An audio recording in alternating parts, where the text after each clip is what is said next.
In this video, I'm going to show you how to change page size in PDF XChange Editor. Now, the first thing you have to do, you want to go to the Organize tab up top once you have your PDF open, and then you want to click on here where it says Resize.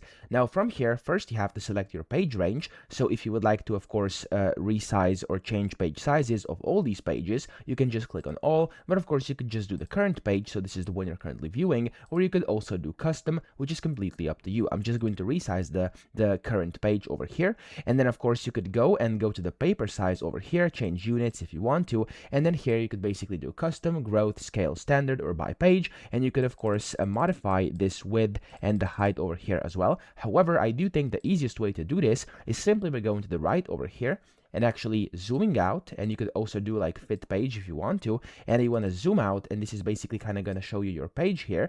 And what you can do here is basically just select this edit area and then put it over to where you actually want to resize like this. And let's just say I, for example, want to change the page size to where I can only see this bit over here where there's like these objects. So I can go ahead and kind of modify this like that. So as you can see, there we go. I have to make it a bit smaller like this, okay? And then I'm also going to make it a bit like that. There we go. So let's say this is now fine. Let's say this is what I was looking for, okay? Now, whenever you're happy with your result here, of course, you could go to other content options over here and change like the offset, stuff like that, which is completely up to you. But I think the easiest way is just to do that and then click on the OK button. And then I'm just going to click on yes here. And as you can see, there we go. The page has basically been changed and resized to whatever I've set in there inside the editor. So that's how to do it. I hope this video helped you out. If it did, please subscribe to the channel and help me out as well.